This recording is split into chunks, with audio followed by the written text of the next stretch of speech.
16절에서 18절까지의 말씀입니다. 데살로니가 전서 5장 16절에서 18절까지의 말씀을 제가 봉독해 올리도록 하겠습니다. 16절입니다. 항상 기뻐하라, 쉬지 말고 기도하라, 범사에 감사하라. 이것이 그리스도 예수 안에서 너희를 향하신 하나님의 뜻이니라. 아멘. 기도드립니다. 하나님 아버지, 감사드립니다. 귀한 예물을 드리며 또한 각종 예물을 드린 손길 기억하여 주시옵고, 하나님께 더욱더 감사하며 추수 감사 줄 절기 헌금을 올려드린 손길 기억하여 주시고, 더 많은 감사로, 늘 벅찬 감사로 드리지는 그 예물 가운데 내 마음을 전할 수 있는 귀한 시간들이 되게 하여 주시옵소서. 하나님 액수를 보는 것이 아니라 마음을 보신다고 하신 하나님 아버지, 귀한 예물에 또한 귀한 감사의 헌금을 드리는 손길 기억하여 주시고, 늘 감사가 넘치며 또한 10의 1조를 드리며 각종 예물을 드리는 손길 기억하여 주시고, 풍성한 삶과 물질의 축복을 받게 하여 주시옵소서. 귀한 말씀을 선포합니다. 하나님, 그 말씀이 피로 적절한 말씀이 되게 하여 주시고, 내 마음밭에 새겨지는 귀한 말씀의 시간이 되게 하여 주시고, 주의 임재를 느끼며 주님의 말씀을 듣는 귀한 시간이 되게 하여 주시옵소서. 예수님 이름으로 기도드리옵나이다. 아멘. 할렐루야. 오늘은 추수감사주일입니다. 한 해의 그 삶을 감사하며 드리는 기념하는 날입니다. 추수감사주일은 영국에서 신앙의 자유를 찾아서 신대륙으로 정착한 청교들에 의해서 시작이 되었습니다. 이 청교들이 이주하고 정착하는 과정에서 수많은 사람들이 죽고 또한 배고파 죽고 여러 가지 척박한 상황에서 많은 생명을 잃은 가운데 겨우 살아남은 사람들이 그 해의 첫 수확을 하나님께 감사드리는 것이 추수감사절의 유래를 볼 수가 있습니다. 또한 우리나라는 추수감사절 유래는 1902년에 감리교에서 곡식단을 드렸던 곡식을 고도 감사드리는 예배를 첫 시작으로 우리 합동척에는 공식적으로 추수감사절을 지킨 것이 1904년부터였습니다. 그러다가 1914년에 11월 셋째 주에 추수감사절로 정해지고 지금까지 이어지고 있는 가운데 있습니다. 오늘날 이 현대의 추수절기에는 또한 추수감사절의 의미는 한 해의 모든 것을 감사하고 한 해에 베풀어 주신 그 은혜에 감사하며 그 기념하고 기억하면서 드려지는 예배 가운데 있습니다. 오늘 본문의 제목도 범사에 감사하라 라고 제목을 지어봤습니다. 범사에 감사하라. 어떻습니까? 늘 감사하고 사십니까? 표정은 떼인 돈 받으러 온 표정 같습니다.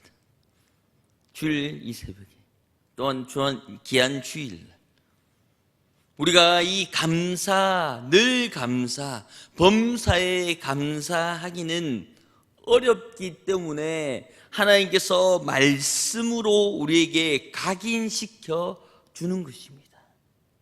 그렇기 때문에 범사에 감사하라, 늘 감사하라 라고 명령하고 있는 가운데 있습니다. 이 범사라는 것은 이 헬라어로 보면 엔판티라고 합니다.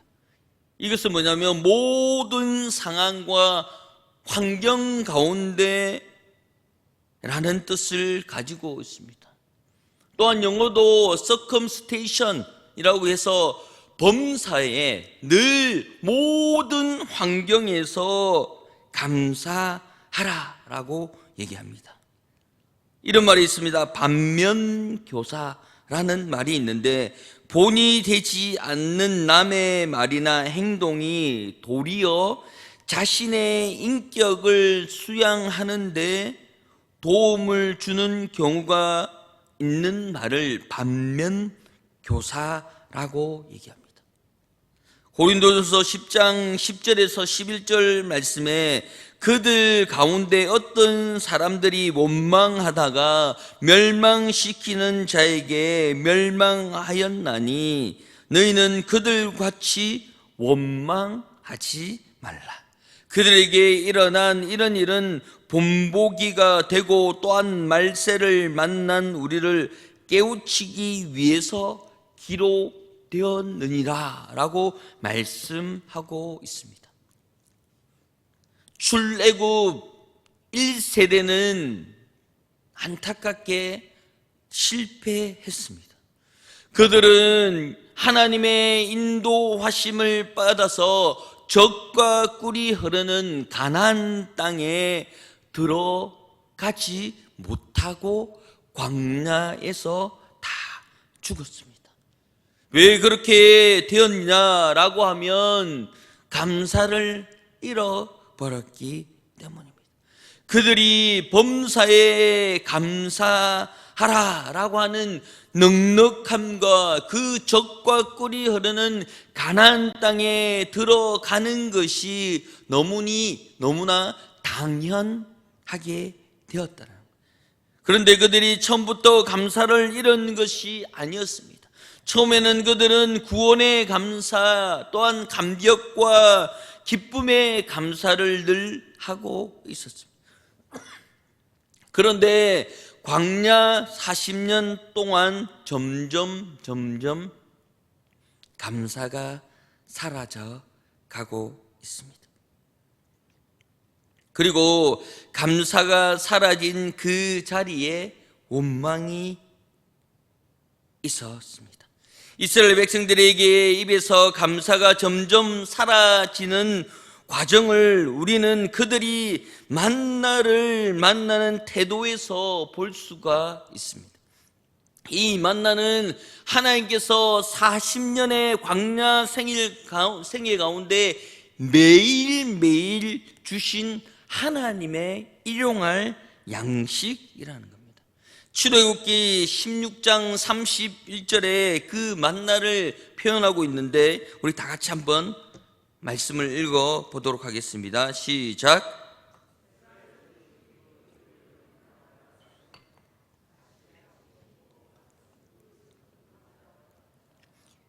아멘.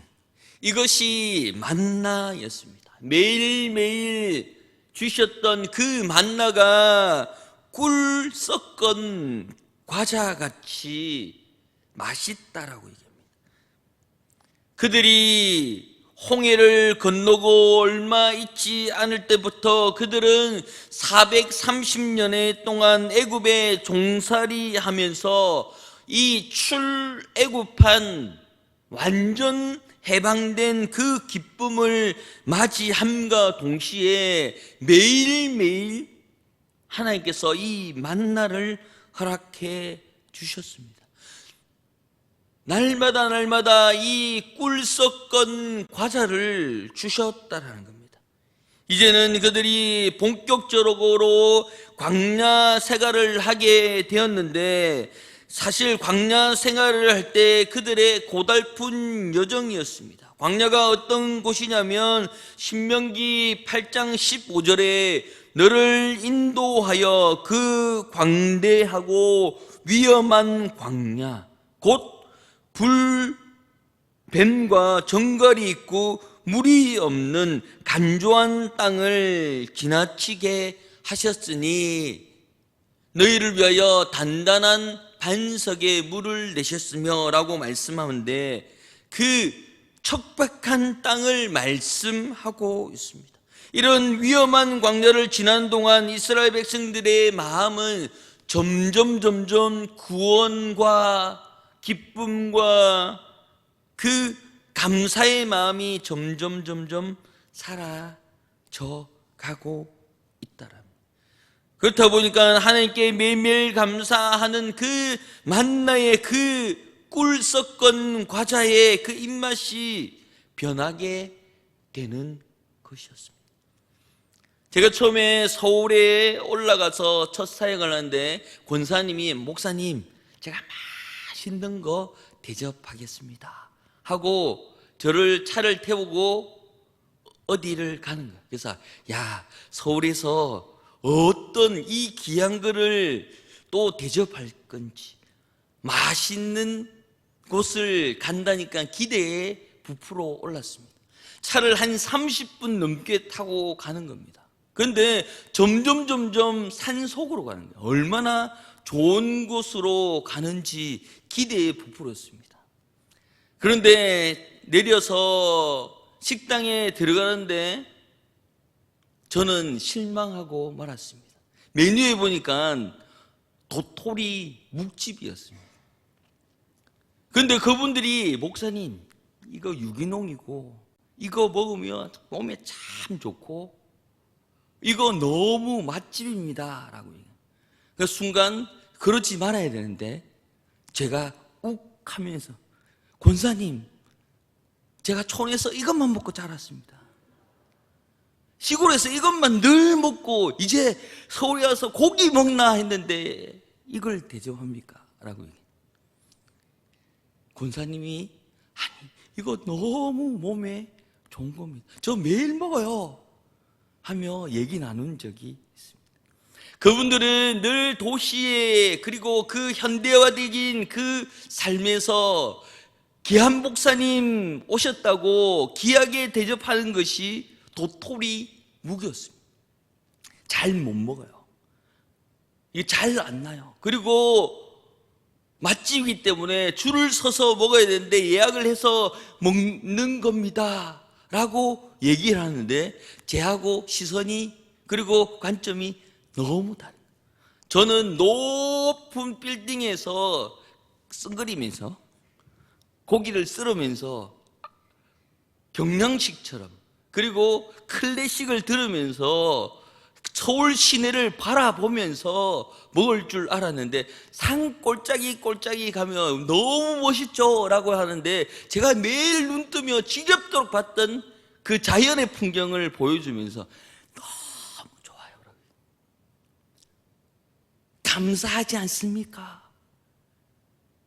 저는 매일 봐요 라고 하는 원망이 나오더라고요.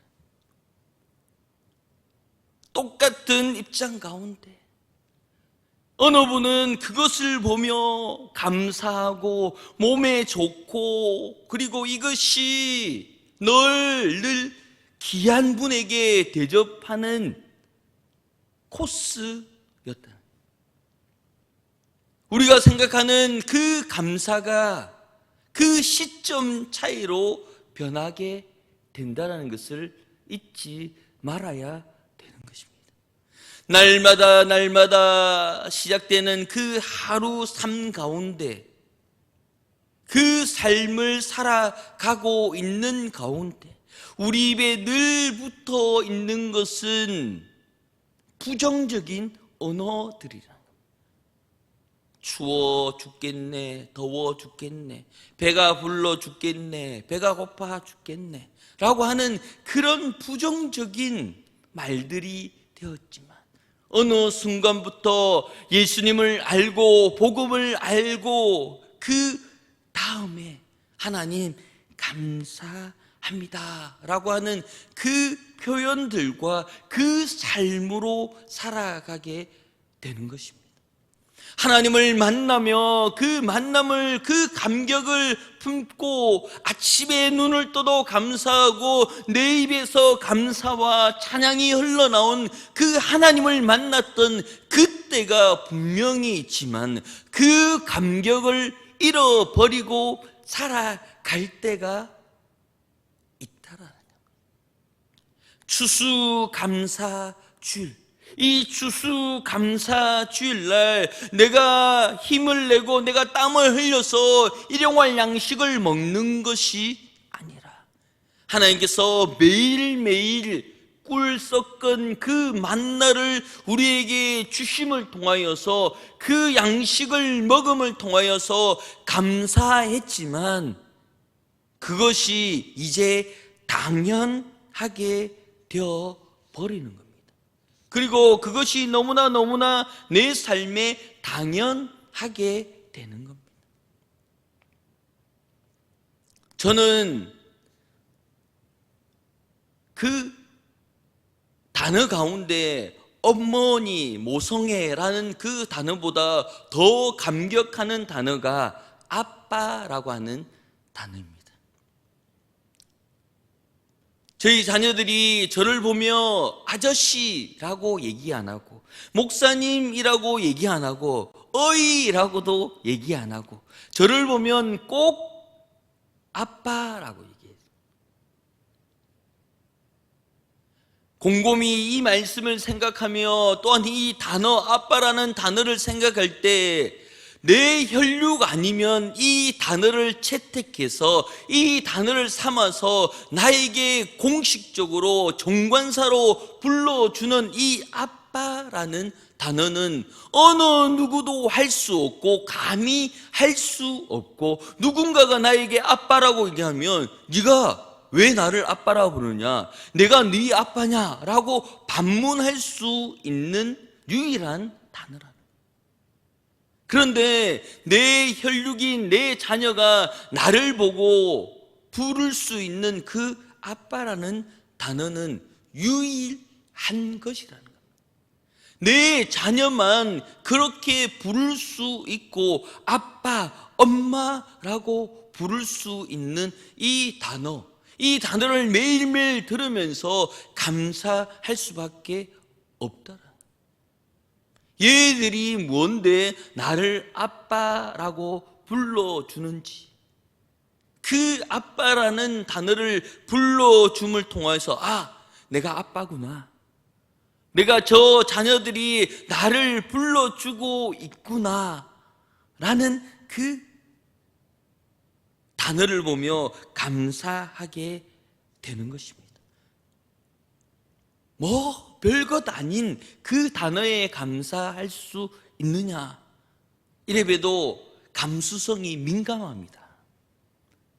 그렇기 때문에 이 아빠라는 단어가 아무렇지 않게끔 들리는, 늘 듣는 말이지만 저에게는 특별하고 이것이 내 마음에 감사가 넘치게 하는 그 단어 가운데 하나라는 겁니다. 사랑하는 성도 여러분, 내 삶 가운데 그 단어, 그 말만 들으면 감사가 드는 그 단어들이 있습니까?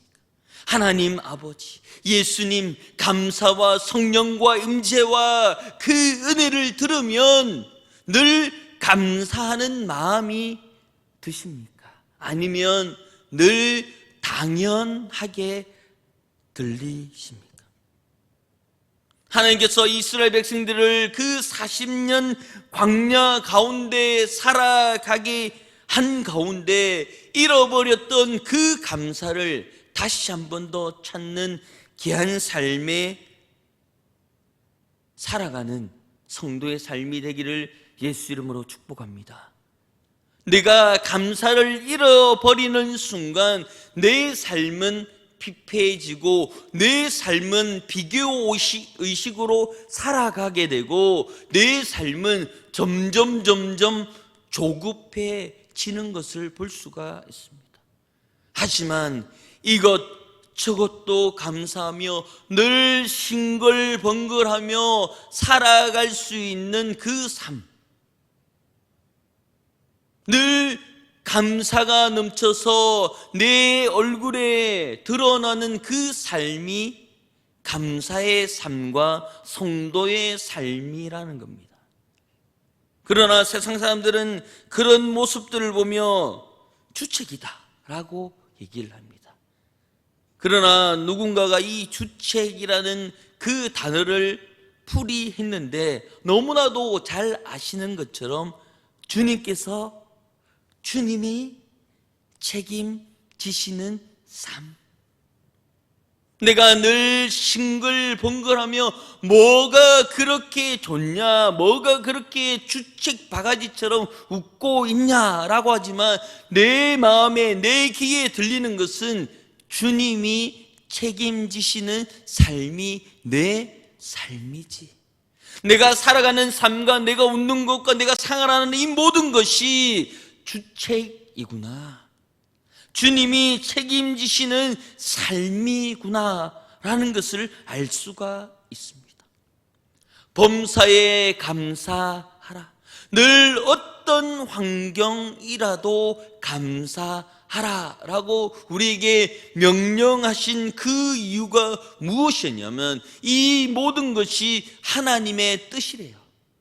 이 모든 것이 이렇게 가도록 프로그래밍 되어 있대요. 범사에 감사할 수 있도록 하나님 나를 만들었대요. 범사에 감사하며 쉬지 말고 기도하고 늘 하나님께 아뢰 수 있는 그 삶을 살아가라고 하나님의 뜻이 나에게 있다라고 말씀하고 있는 가운데 있습니다. 그 이스라엘 백성들은 감사의 삶을 잃어버렸습니다. 광야의 삶 가운데 출애굽하며 이제 노예 인생에서 해방되었다라고 얘기하지만 그 젖과 꿀이 흐르는 가나안 땅에 들어가지 못한 큰 원인은 감사를 잃어버렸다는 거예요. 요즘 즐겨 부르는 찬양이 있습니다. 그 찬양은 우리 송경민 목사님의 은혜의 찬양입니다. 이 은혜의 찬양의 가사는 이렇습니다. 내가 누려왔던 모든 것들이, 내가 지나왔던 모든 시간이, 내게 걸어왔던 모든 순간이 당연한 것이 아니라 은혜였어. 아침 해가 뜨고 저녁의 노을, 봄의 꽃 향기와 가을의 열매, 변하는 계절의 모든 순간이 당연한 것이 아니라 은혜였어. 모든 것이 은혜, 한없는 은혜, 내 삶에 당연한 것 하나도 없었던 것은 모든 것이 은혜였어.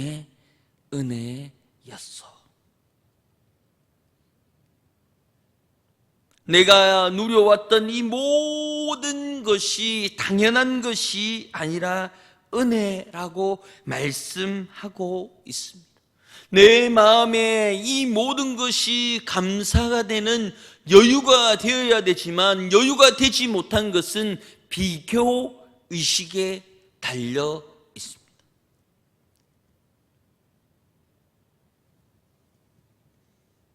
제가 사역을 하는 가운데 저하고 동갑이었습니다.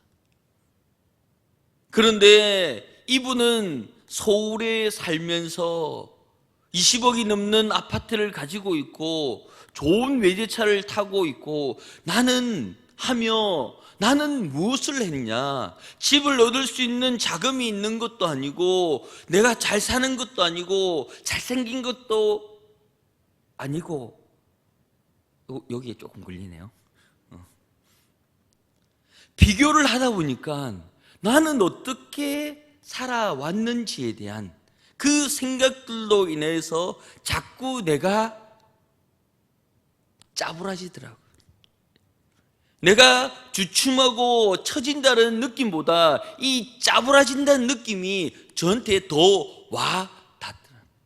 나는 몰랐었나? 이 사람은 이렇게 어느 정도의 위치에 있는데 나는 무엇을 했나? 라는 그 비교의식을 인해서 내 삶이, 내 생각이 짜부라지더라. 늘 그 사람도 살아가는 하루의 삶이지만 그 삶을 보면서 감사가 잃어버리게 되면, 감사가 없어지게 되면 비교의식이 자리 잡게 되더라는 겁니다. 그렇기 때문에 내 삶과 내 생각을 늘 아시고 나를 늘 감찰하시는 하나님이 나에게 강력하게 말씀하시고 꾸짖듯이 말씀하시는 그 말씀이 무엇이냐면 범사에 감사하라. 하루하루 살아가는 가운데 내가 누려왔던 이 모든 것이 당연한 것처럼 생각하지 말고 범사에 감사하라라고 오늘도 우리에게 일러주시는 줄 믿습니다. 오늘도 이 강단 위에 이 풍성한 과일을 보며 한 해에 내가 열심히 땀을 흘리며 살아갔던 이유가 늘 범사에 감사하며 이 모든 것을 누리는 것을 보며 감사하라고 우리에게 주신 그 은혜가 있는 줄 믿습니다.